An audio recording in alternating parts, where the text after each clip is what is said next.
JN ಕಿಚನಿಗೆ ಸ್ವಾಗತ ವೀಕ್ಷಕರೇ. ಇವತ್ತು ನಮ್ಮ ಕೊಡಗಿನ ಕಿತ್ತಳೆ ಹಣ್ಣನ್ನು ತಗೊಂಡಿರ್ತೇನೆ ನಾನು.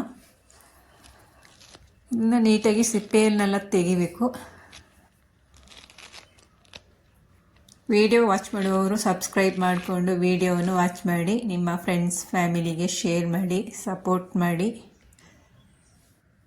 ವಿಡಿಯೋ ಇಷ್ಟ ಆದರೆ ಲೈಕ್ ಮಾಡಿ. ಕಿತ್ತಳೆ ಹಣ್ಣನ್ನೆಲ್ಲ ಸಿಪ್ಪೆ ತೆಗೆದ ನಂತರ ಈ ರೀತಿಯಾಗಿದೆ ನೋಡಿ.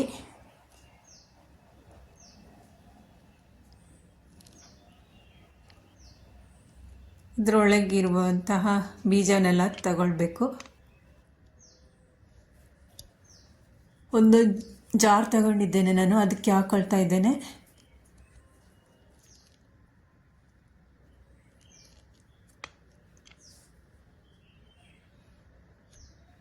ನಾನು ಇವತ್ತೊಂದು ಆರೆಂಜ್ ಜ್ಯೂಸನ್ನು ತೋರಿಸ್ತಾ ಇದ್ದೇನೆ. ಇದರಲ್ಲಿ ಇರುವಂತಹ ಬೀಜ ಎಲ್ಲವನ್ನು ಹಾಕಿದರೆ ಕಹಿ ಬರುತ್ತೆ. ಅದರಿಂದ ಬೀಜ ಎಲ್ಲವನ್ನು ನೀಟಾಗಿ ತಗೊಳ್ಬೇಕು, ಸೊಳೆಯಲ್ಲಿರುವಂತಹ ಬೀಜವನ್ನು. ನಿಮ್ಮಲ್ಲಿ ಕಿತ್ತಳೆ ಹಣ್ಣು ಇದ್ದರೆ ಈ ರೀತಿ ಒಮ್ಮೆ ಟ್ರೈ ಮಾಡಿ ನೋಡಿ. ನಮ್ಮ ದೇಹಕ್ಕೆ ತುಂಬಾ ಒಳ್ಳೆಯದು ಕಿತ್ತಳೆ ಹಣ್ಣು. ನೋಡಿ, ಎಲ್ಲ ಬಿಡಿಸಾದ ನಂತರ ಈ ರೀತಿಯಾಗಿದೆ.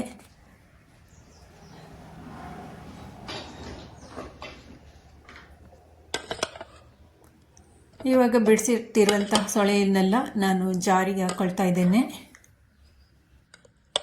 ಹಾಗೇನೂ ಸಹ ಕಿತ್ತಳೆ ಹಣ್ಣನ್ನು ತಿನ್ಬೋದು. ಜಾಸ್ತಿ ಇದ್ದರೆ ಈ ರೀತಿ ಒಮ್ಮೆ ಜ್ಯೂಸ್ ಮಾಡಿ ನೋಡಿ.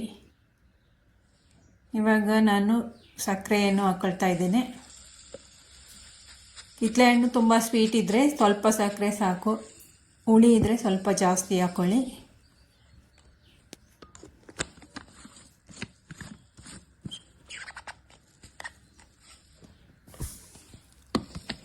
ಇವಾಗ ಜ್ಯೂಸ್ ಜಾರ್ ತಗೊಂಡು ಜ್ಯೂಸ್ ಎಲ್ಲವನ್ನು ಮಿಕ್ಸಿ ಮಾಡಬೇಕು.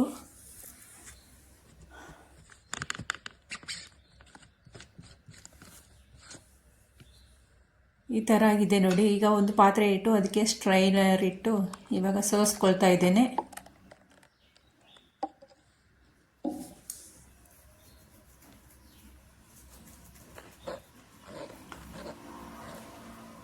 ಎಲ್ಲವನ್ನು ಇದೇ ರೀತಿ ನೀಟಾಗಿ ಸೋಸ್ಕೊಳ್ಬೇಕು, ಇಲ್ಲ ಅಂದರೆ ಅದೊಂಥರ ಬಾಯಿಗೆ ಸಿಗುತ್ತೆ. ನಾನು ನೀರೇನು ಸೇರಿಸಲಿಲ್ಲ, ಅದೇ ರಸದಲ್ಲೇ, ಕಿತ್ತಳೆ ಹಣ್ಣಿನ ರಸದಲ್ಲೇ ಇದು ಮಾಡಿದ್ದೇನೆ, ಮಿಕ್ಸಿ ಮಾಡ್ಕೊಂಡಿದ್ದೇನೆ.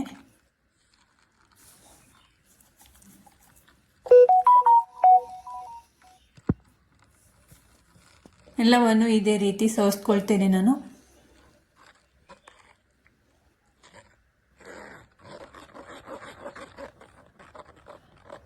ಮಕ್ಕಳಿಗೆ ಈ ರೀತಿ ಜ್ಯೂಸ್ ಮಾಡಿಕೊಡಿ, ತುಂಬಾ ಇಷ್ಟಪಟ್ಟು ಕುಡಿತಾರೆ.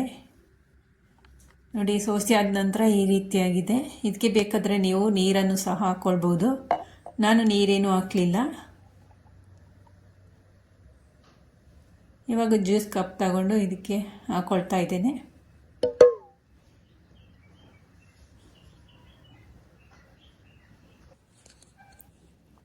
ಕಿತ್ತಳೆ ಹಣ್ಣಿನ ಪಲ್ಪ್ ತಗೊಂಡು ನಾನು ಇದಕ್ಕೆ ಸೇರಿಸ್ಕೊಳ್ತಾ ಇದ್ದೇನೆ. ಪಲ್ಪಿ ಆರೆಂಜ್ ಜ್ಯೂಸ್ ರೆಡಿ ಆಯಿತು ನಮ್ಮದು.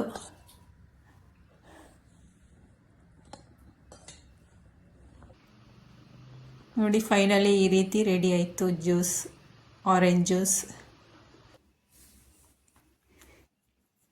Thank you for watching. ಎಲ್ಲರಿಗೂ ಬಾಯ್.